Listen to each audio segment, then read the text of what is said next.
New South Wales became just the second place in the world after Brazil to ban the use of solariums, and for very good reason. Here's the story we tried to bring you before. It is on solariums and their dangers. In 1 week and a bit, it's my 26th birthday, and I sit here and I don't even know whether I'm going to make that. Victorian woman Claire Oliver became the very public, very tragic face of a campaign to ban tanning salons. Although she'd used a sunbed just 10 times, at 22 she was diagnosed with aggressive melanoma. I think I choose life. I choose to be fair and to travel the world and not die at the age of 26 because I don't want to.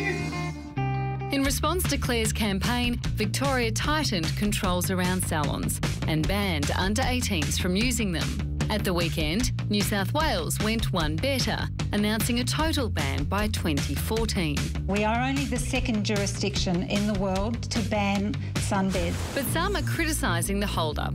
If sunbeds can kill you, why wait another 2 years? Tanning beds are categorised as a Grade 1 carcinogen by the International Agency for Research in Cancer.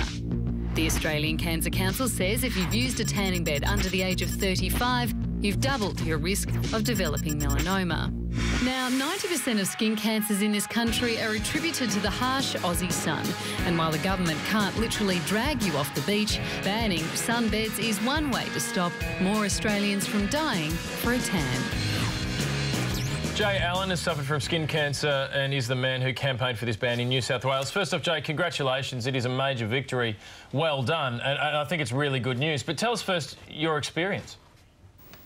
Yeah, thanks very much. Look, I was diagnosed with stage 3 melanoma in February 2008. I had a mole on my left ankle that kept scabbing up and bleeding in the last 6 months of 2007.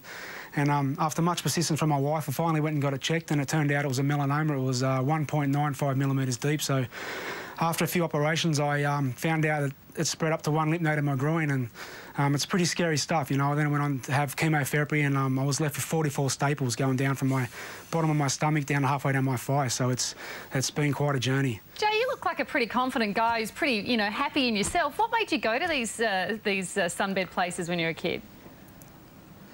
Look, I was single for a while there, and I just wanted to look good, just wanted to get that tan, and I thought I was doing a good thing, you know. And you look on the TV and the magazines, they're all tanned, and as you do, you go to the gym, you look at yourself in the mirror, and I just thought, a tan might be the way to go. I really regret it now, but it's turned out I've turned a bad situation into a good situation, you know. And you imagine how many lives we can save now with this ban in New South Wales and hopefully around Australia. Oh, absolutely, an amazing campaign that you're running here. How do you feel about the 2-year delay? Would you rather just see it all happen now?